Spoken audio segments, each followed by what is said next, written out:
got in a few situations where you get fucked over, you know. I want to create solutions which help people. Be this person I want to be in the future, I have to follow this path. Seeing their lifestyle, the type of lifestyle that I want. Africa's blank canvas. Paint your dreams. Welcome to today's episode. Today I'm joined by Thomas. Thomas is a data scientist. He does developing of analyzing software. At the current moment, he's doing something in the football area. It's in the works. You can always check it out on his YouTube. How are you doing, Thomas? Hello, say, how are you? I'm doing well myself. Thank you very much for the kind words. So, Thomas, can you just tell us about yourself? Who is Thomas when people see you? I see on your Twitter handle, it's written Blue data analyst. So people would want to know who's that person behind that. No, I don't want to limit to myself to just being a data analyst, because I feel like I'm a lot more things, a lot of things more than that. I look at myself more as a solutions architect rather than a data analyst, because sometimes I'm doing web development, sometimes I'm doing app development. I'm just trying to find ways to solve problems and make money at the same time. That's very interesting. I think everyone always feels like that. They don't like to be bottled as one thing, although maybe that's their main thing. But of course, you do more things than that. That's some wise words coming from a person who got a medal from Obama himself. That was a milestone, I see. No, that's Photoshop. I could tell. I'm just playing with you. It's always something which is so fun when you see you just scrolling down on Twitter and bam, you see that and you're like, oh, Obama himself gave this man a medal. My dad once saw it. I put it on my WhatsApp status, and then he was like, "Wow, when did you meet Obama?" I'm like, "No, it's Photoshop. You can't be falling for this." It is what it is. People who do not understand a lot of this technical stuff, they'll think it's very real. So, can you tell us your background? Where did you grow up? What did you do? Just your life, just generally. I grew up in Bulawayo, and I went to Greenfield Primary School, and then I went to John Talak High in Ndabazinduna, but still Bulawayo the same. And then after that, I did my A level at Founders High.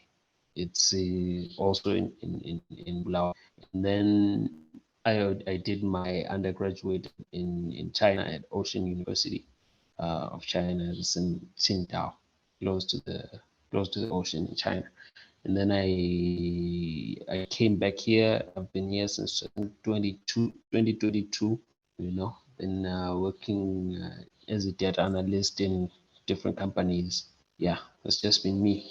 It's very interesting how you, of course, the boy grew up in blues, went to study in the China, the different culture, different lifestyle. I've had the pleasure of talking to another fellow developer, Koslat Danda, who was also in China, who's still in China doing his degree. How was your experience for you in China?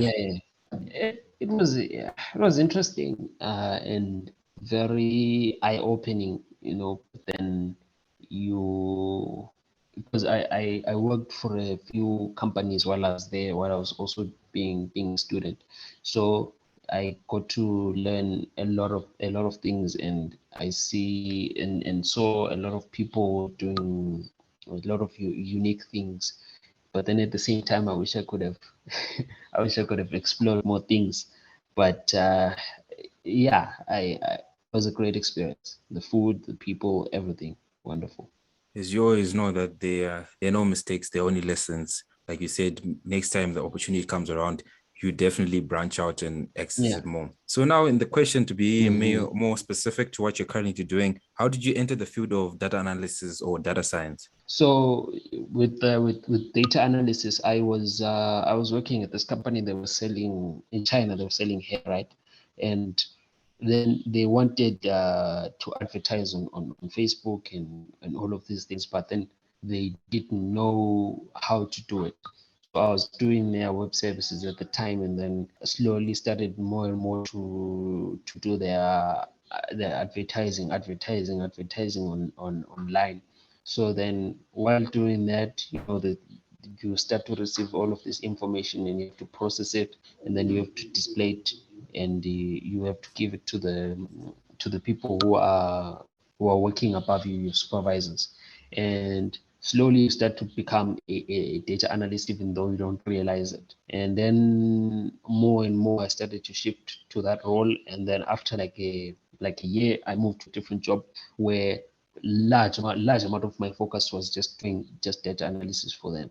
And then when I graduated, I came back. I got a job working for this company and that's based in South Africa. It's a remote it was a remote job, and doing that remote job, it was just purely just me and data analysis. So then I started to just get a love more and more of a love for it.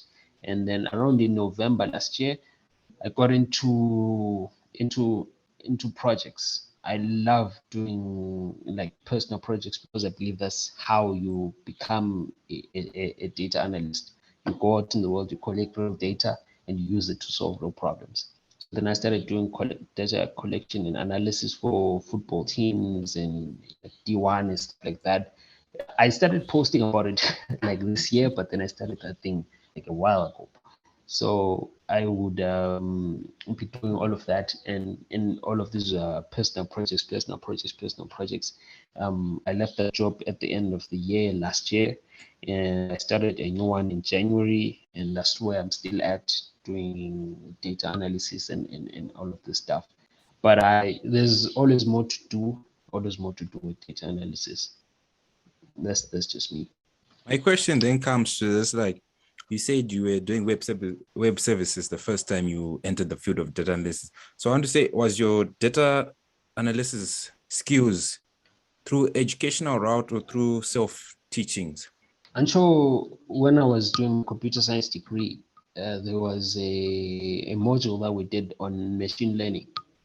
That's where I learned like the core skills of being a machine learning engineer, knowing how to use the data and how to data band and all of that stuff. And then this other stuff with just data analysis, I'm largely self-taught or internet taught, I think. No real formal education. You just go out and then you try to solve problems, and while you're working with data, things are just always gonna come up and pop up and pop up. Then you learn how to solve those problems, solve those problems. And you eventually just find yourself with the catalog of all these skills of knowing how to deal with this situation, that situation. And I think that's what makes you a data analyst, or whatever profession that you're in. I think being in the field, getting your hands dirty, that's the thing that's going to make you become a professional eventually. Very powerful. We live in an era where you do not necessarily need to go to school to learn some specific skills these days, and you can basically learn it on your own or through the internet. So from someone who has experienced both a traditional route through your computer science degree, then a bit more specialization through self-teachings, and you've also met people in the industry who maybe went specifically for data sciences to school, how did that make you, like, when you did your comparing and contrast, was there too much of a big gap, or there was any problems where it was mostly stable, you were able to enter the job and do what was needed to be done? The main thing is that people I find who are employers, they're interested in just are you able to get in and do the thing and do it properly. So what I find is the people, for example, like me, who have like got this computer science background, but then we're very much into this data science thing. We are a little bit more versatile to where I can talk intelligently about web development. At the same time, I can also understand the process of maybe developing some sort of app and just develop the development of algorithms, which it gives me a little bit of an advantage maybe when we are designing specific solutions using data that the person who skipped the whole part that I went through doesn't really have. But it's not really much of a drawback for them, because if your prime focus is I want to be this data analyst, I want to be that data scientist, you're gonna be okay. You're gonna be okay. Others, they're gonna have an advantage obviously, like getting interviews and getting job offers, you have more of an advantage if you've got some form of formal education. If you've got certificates and stuff like that, it just pulls you far ahead than the competition. And if you don't have all of that, you have to do extra work, you have to do portfolio stuff. But then if you're competing with somebody who has got that formal education, and they've got these skills, these certifications, everything that you have, it's a little bit more difficult that way. That's what I find. Thank you for those words, because I feel like a lot of people want to get into certain fields, but they don't necessarily want to pay that hefty amounts of money to do some of these things. But as you said, it's more about with the skills, can you do the job perfectly? Like you said, that's what the employers really care. They don't really care that you went to the top A school or you went to a certain place. Just care that with the skill set you have and we give you a job, can you do that? On that topic, as we continue following your journey, how has sports influenced you? I like to win, and I love winning. That's Yeah. the thing that drives me, I think, every day in the morning. So when I look at sports and with the intersection of data in it, I want to help teams who also want to win by any means necessary and to take whatever advantages that they can get. So that's why I like looking at data at sports through the lens of data and trying to implement solutions and give teams advantages over their opponents using data. That's the influence that sport has on me and the and how I like to use it. That's very inspirational. Before we get in deeper into that, some of your current work at the moment, let's talk about this one. The first one which made me get in contact with you was your AI for the UFC fighting. That project was really inspiration because you could really see the growth of it. From what I saw, I remember the first trial, not the predictions were a bit off very far. Then as time went and you developed it, I think you got to almost 80% accuracy. So how was that project for you Yeah. as a personal project? How did you go about the idea, the development of it, and the results of it? So with the development of this is actually like from the archives. I did this in like 2021. Yeah, the project's from there. I had to blow off a little dust from it when I took it out. So I found a data set on the UFC. I'm a big fan of the UFC. Love it. Just enjoy the culture, everything about it. And I was interested in seeing what like, is it possible to be able to predict some of these fights? Because sometimes you watch fights and then you like, I feel like I've seen this fight before, or you watch a fighter fight and then you're like, this guy has got like similar patterns in how he fights, and so you're constantly looking for the edge. And I've gambling friends, so then they were like, we once saw you doing this thing. Could you try to predict for the UFC as well? And so then I started to try to do that. But then what that data set was like, it was very big, massive data set.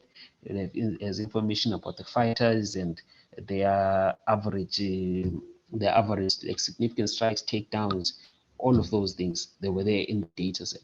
So I built a model. I tried to use KNN to predict the fights.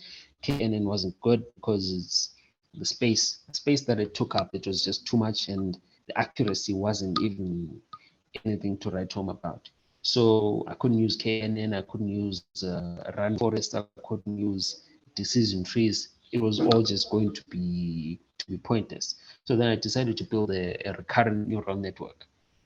And with neural networks, the great thing about it is with a big data set like that, you'll be training a model which which like you can be able to track is it improving and stuff like that. So I built that neural network, and then now what you have to do is now you have to collect the data set. This is why I don't do that. I don't do it as often. You have to collect the data set from the UFC website, right? And there's about 12 to 13 fights or 15 fights, depending on the size of the card, every week. And you can't write an algorithm to scrap from the website, because the ESPN website will not allow you to do that.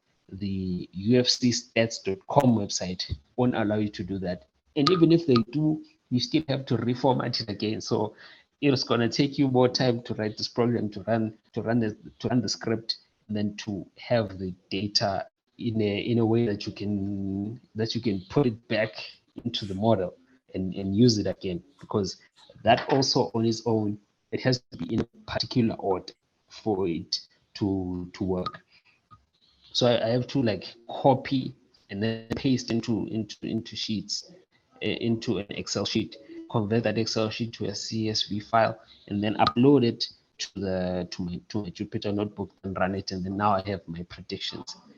But here's the thing: you can't do that on Monday, because between Monday and Friday, a lot of things can happen. Fights can get cancelled, fights can get moved, and you would have to start over again if you predict on Monday. And so then you have to do it maybe on Friday or on Saturday. Then on Saturday I have to do games, I have to go to work. There's a lot more, which is which comes up for me to get done. So some projects I like the UFC fight prediction one, I'm gonna carry it on. Eventually, I just took a break to just do other things as well. Data science is a lot of work. It's not for the weak. As you can see, the amount of work that is required to do some of these things, it's all flashy, when you're on YouTube and you're seeing all these videos, it looks glamorous, I'm getting paid this much money, I'm doing this, work at home, I'm doing this. But now you talk about the real struggle, especially if you're not working with a data set that is yours, like you're getting it from somewhere else, it's a very big struggle. On that case again of projects, I first like to congratulate you on your signings. People might not know what I'm talking about, but I know you know what I'm talking about. You've been making moves in the soccer industry, especially local football, which is very amazing. It's really nice to see some of these things happening. So can you just tell, I won't tell the people what's happening, but I would like you to tell us the entire story about that. What is happening? How did you get into all of that? And what inspired you? And how you end up managing to convince some teams to join up and stuff like that?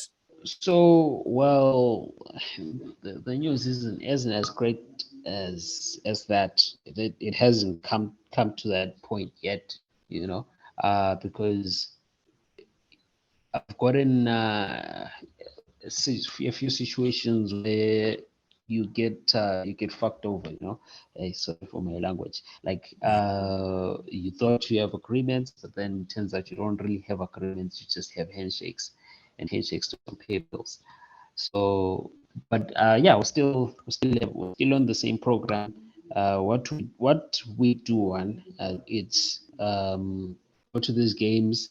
We have our cameras at the present moment is largely for Division 1 football games, like in the southern region. So we have our cameras out to go there. We take the video of the whole thing, and then after that we come back. We have to take the games. So we're developing this mobile application, where when you're watching the game, and you can just tag the action that's happening. Maybe there's a pass, and you just click on pass. Maybe there's an incomplete pass, you click on incomplete pass, and then you collect the data for you. And then after that, you can analyze it. And also at the same time, we have got like this video analysis thing that we do, where we're able to put more colors to the data, because the data doesn't explain the whole game, and the video analysis of it just doesn't explain the whole game. The data tells you what happened, and the video analysis tells you why it happened and how it happened. So it's quite a new service for football in the region, but then everywhere else in the world is just the standard. That's what football clubs, professional football clubs, they do, and that's what they use. But yeah, it's an interesting journey thus far. we're learning a lot of things, and I'm meeting a lot of cool people that I'm working with, and I'm pretty sure that before the end of like uh, August, September, Hopana, we're gonna have something interesting and a good news to announce with these clubs, signings and whatnot. That is very amazing because I remember the first time I saw you post about it, I was very surprised. Like, why don't we have this in our own? Like you said, it's something which is so common outside to the world. Even in SA, when Yeah. you watch when they do their soccer at halftime, there's all that they've got their table, they can analyze the game. But in Zim, you see at halftime, it's just commenters just talking, and there's maybe visuals. Yes, they tried their best to explain the visuals, but especially when you watch something like Premier League, them tapping on the table, them doing all Yeah. those diagrams. Even if you're someone who doesn't watch football to that extent, it draws you in. You see the bigger picture of what these people are trying to illustrate. So I see Yeah. that at the current moment, you said you got your mobile app that is in charge of taking the stats with what's going on, then your video camera. So now the question is, how do you join those two things? You got your stats from the mobile phone and you got the video from the camera. How do you join them together for you to bring out your analysis? Especially, I think you release them on YouTube, then you start explaining. So what is your process down after the game? What do you do after the game with all that information?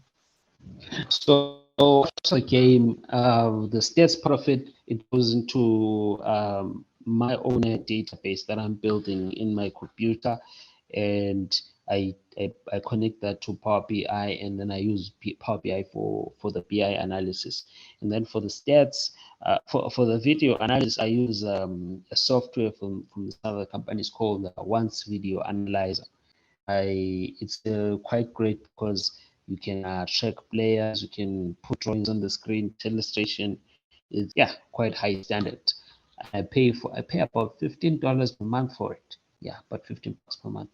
That is very hefty, but I think for the reasons why you're doing it, I feel like it's very affordable.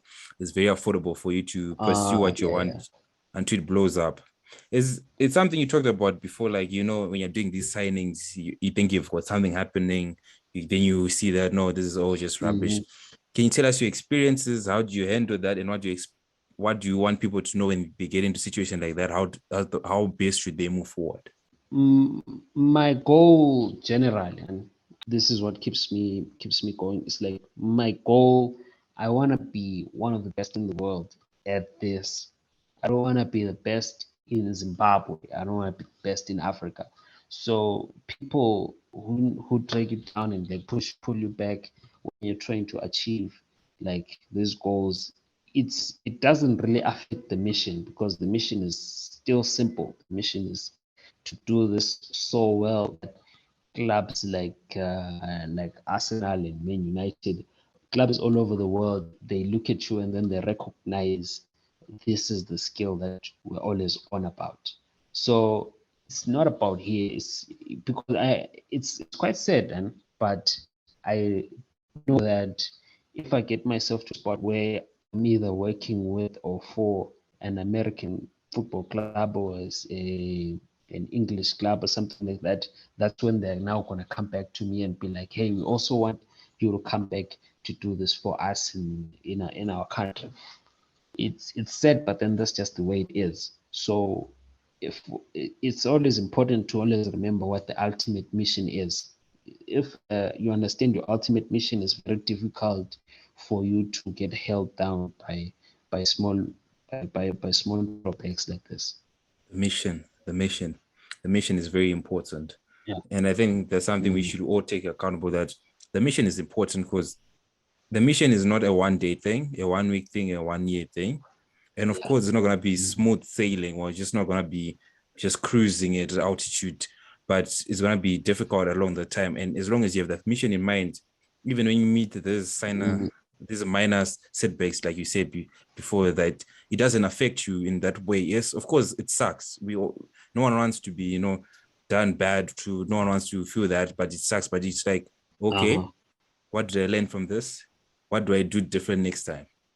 So now we move on to a bit more like looking at data analysis, maybe in Africa or maybe in Zimbabwe specifically, depending on how you want to answer these questions. I see that the world around us is evolving around the digital age now. That means there's so much data. Yeah. There's so much data out there. In some data sets are easier to Mhm. come than others. Like you said, maybe the UFC ones are difficult, but there are some other data sets which are very easy to come by, which you can easily collect. For me, it's always been like, when I look at Africa, it's our innovation stage. I just feel like the data is there, but it feels like it's not being given out. I don't know if you can relate to me like this, because I look at something close to home like Zimbabwe, right? And you decide to try and create maybe a model to solve maybe a certain issue, or you maybe want to analyze something, maybe for example our electricity, like maybe there's no like is that our data is not readily available. And I feel like most African countries also have that similar issue, like the data is not readily available for you to innovate. That's why you end up having maybe a kid from outside in the America and China develops a solar panel system that solves this problem, because to them the data was readily available. All they had to do was just download their data, analyze it, predict it, and next thing they're creating these models which are solving the problem. So in your aspect and from your experience in the field, what do you say upon this issue? How best can we solve it? How best can we evolve ourselves so we can use data science to its fullest? Well, I think we need like boots on the ground. We need like people who are very dedicated to the thing that they want to achieve, that they are willing to go and knock on the offices. And then they're told to like, no, this is not the right office. You have to knock there. They go and they knock there. And then they told, nah, you should come to the other one. And then you have to fill up these forms and whatnot. Just be willing to do all of that. Because like right now, I've started a new beef that I want to solve, because there's this thing with ZTN where they're not allowing people to videograph games, and then they don't put highlights on the locals. They don't have enough cameras to cover all of the games, but then they don't want to allow other people to also cover those games. I don't understand why they're doing it, but I want to to to to get to the bottom of it. I want to put them to task. I want to find out, yeah, which like, why is it this way? Why is it that way? Why? I think we need more people who have so much interest and so much fire to solve these things, that they are willing to take it to the penalties and to find out like, okay, what's the main drawback that we're facing about this data thing. For example, for me right now, if I want to data on something, I'm gonna go there myself and I'm gonna collect it. I'm not gonna first sit around and go to like, who do we have to ask? Do I have to go and find permission? No, you first go and then you do the thing. And if they tell you to stop, and that's when you're gonna look for the permission afterwards. We want to look for permission too much. We should just go there and start collecting data. Obviously, it's not applicable for all of the data sets, but then for the ones that we can, we should do what we can. We should start with where we are, and we should use what we have. There's that old age saying which says it's better to ask for what? For forgiveness than to ask for permission. And with you, that's your mindset. Like, let me go there. If there's a problem, then we start from there. If it's wrong, okay, then you tell me it's wrong. And I like that, because I remember there's a time you wanted to find out how much the people at the traffic council were making on their parking gates, and decided to go and count parking lots by yourself to see. And it's something like, it's sad that you have to do that, but if we're a man on a mission who's like, I need to get down to the bottom of this, it drives you to get that movement. And I like the mindset of, we need people who ask the question why. I think that's something which Africa as a whole faces. Like, not a lot of people asking the question why. Why is this things they are? We tend to follow rules. If it's good to follow rules, but there's some rules that need to be questioned, like why? Why is that today? Why is this not there? And the more we ask those whys, and the more we get answers, the more people might be able to find solution to the problems. Because some answers are problems, like why is this? Oh, there's a problem like this. So you're like, okay, if that's the problem, what is the solution? And I like the thing you said at the start of the podcast, that a solution and a solution solver. And that's a mindset I would like you to go deeper. For myself, I'm also someone who's in that same field. Like, I really like just solution-based answers. I don't like questions where I come to you with the problem, you also give me a problem as a response. And we're not going anywhere. We're not going anywhere. How is that helping me? So I would like you to talk more about that mindset, that solution first mindset. How did you build upon it? How do you cultivate it? And what can people do to emulate that mindset? Some of these things I feel like you have it or you don't. For example, for me, and I wake up every day in the morning and I go to work because I know that if I don't, there's yeah, someone is gonna starve, you know. There's not gonna be food to eat. So for me, it's a I find that you grow up not having, and in your not having, you don't have anyone that you can look at and be like, hey, can you help me out? Because you know that they also don't have. So it's a matter of scarcity where if you grow up and you don't have certain things and you don't know people who have those resources, you have to go out and be the person who finds them. And being in that, it's I find it's quite difficult for me to evolve out of it. I think it's gonna be a problem for me one day to be a nigga who made it. Yeah, because I'm always going to be in that. Oh, I don't wanna go back. I don't wanna go back. I don't wanna go back, and at the same time, I feel like it's the sickness and the medicine at the same time, which the medicine is making you sick. So if I don't know if it's something that I think you can emulate, I think it's just something that you're born into. You're born into not having, and you're always looking for solutions to find a way to have. So I don't really think I can give much in advice for that because I don't my motivation every day is right in front of me. Those are some wise words. It's not necessarily that you can emulate some of these things, but like you said, when someone sees you doing the things you do, I might not see the Yeah. reason why you do it, but from someone why when I meet you, I might not be able to become you, but I can become Yeah. something like I can take some traits from you. Like I really like that you're someone who's focused, driven, goal oriented. You're making things. When I look at that, it also like motivates me, inspires me to be my own person in my own way. I might not be able to copy you exactly like, oh, I'm the next Thomas, I'm the next Blue Air's data analyst. No, it will never work. It will never work like that. Wise. But there's Yeah. some traits that I think when people see you on social medias or in real life, you pass off to other people. And on that topic alone, what can we expect from Thomas in the near future? What are the future plans for a person who wants to be the best in the world? What are your plans? What can we expect to see in the near future? I'm launching. There's a few products that we're gonna be launching before July ends. I don't know if I don't know if I'm gonna post about it on social media because I'm afraid that a lot of people are gonna pick up the idea and just run away with it. And we're also working on building more data sets, just collecting data, building more data sets, and seeing how we can monetize that. We see people like the like Kuda, who's building the Zivai thingy with the Africa AI project. I don't want to necessarily emulate something like that, but I want to like stay in the space and wait until I find a solution to a problem that's based on AI, and also like build something towards his steps with the whole because he did something which I don't know.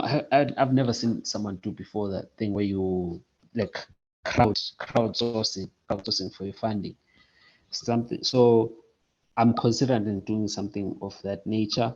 We're gonna continue working on the football thingy. We're gonna be it's just more of the same. You can expect more of the same. That is wonderful stuff. Especially, I like the point you said you're trying to build more data sets to use and access so people can also learn, can use. For example, recently, I remember you did a survey on mental health and you managed to bring up a data set, which you then shared to the people to use. I don't know from your own studies, from your own analysis, what is the situation in mental health from the responses you got? Can you just tell us a bit more about that simple project? Okay, I wouldn't say it's a simple project, but that project you just did there. How was it? How was it getting the information? How was it analyzing it, then giving out the the resources so other people can use? How was that for you as a person, just in your journey to becoming the best? I loved it very much, and I'm very very grateful to everybody, like the data science Zimbabwe team.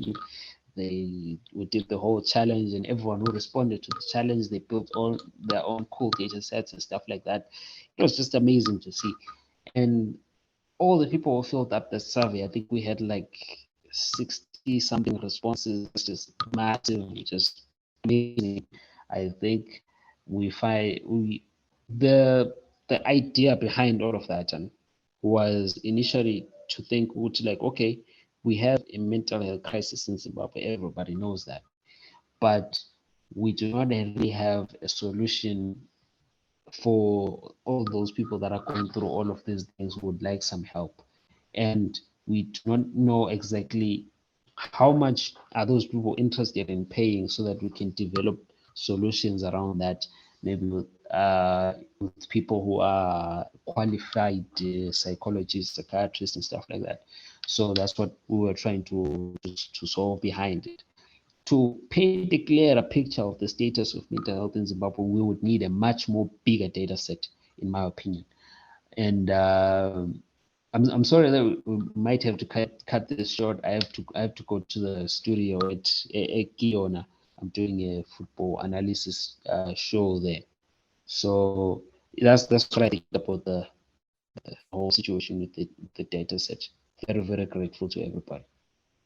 That's very lovely. Then, just to close everything up, the last question is just that: what advice would you give to people? Just like I always talk in the podcast, his main goal is just inspiring African people to just get up and just not wait for people to come and help them. What advice would you give to someone who's just starting out in whatever they're doing? They got big goals like you. What advice would you give to them on the road, on the journey ahead? I would say you should I shouldn't be giving anyone advice. I'm not that guy yet. I think what helps me, that's what I'm gonna say. What helps me is thinking about the thing that I have to do in this particular hour or in this particular day. Like, you set your goals, like the big goals. I want to do this, I want to do that, I want to do this. And then you look at the micro and then say, which, like, okay, to do that, I have to do these small steps every single day for that long. So just focus on the thing that's right in front of you, like right in your face. Just focus on that, then everything else is just going to align itself, I think. Thank you, Thomas. That was some lovely advice. Yes, you did. Yeah, that guy. Yeah, that guy who gave advice. Yes, yeah, that guy. So the last thing is the last thing is just share your socials where people can find you, contact you. Maybe people want to get engaged with you on some projects. Where can the people find you? Yeah. If you want to find me, wherever you want to find me, just go on Google and then you type Methembe Thomas Chuma data science, then you're just gonna find me there. It's simple as that one. They will definitely will, and they will definitely have ideas to share. Thank you for being here with us today. It was lovely hearing your story, your journey, your goals, and we expect to see these things you said. We'll always be supporting and just checking out. And as the issue of data set, when you give out those forms, we always want to reshare them so more and more people can answer them, and we begin to solve this problem. Hey, thank you very much, man. Thank you very much. Thank you for listening to today's episode. Make sure to subscribe on whatever platform you're listening to. Also, make sure to follow us on Instagram, Africa's Blank Canvas Podcast, so you're always up to date with the latest news. Don't forget to share. That's the only way we grow.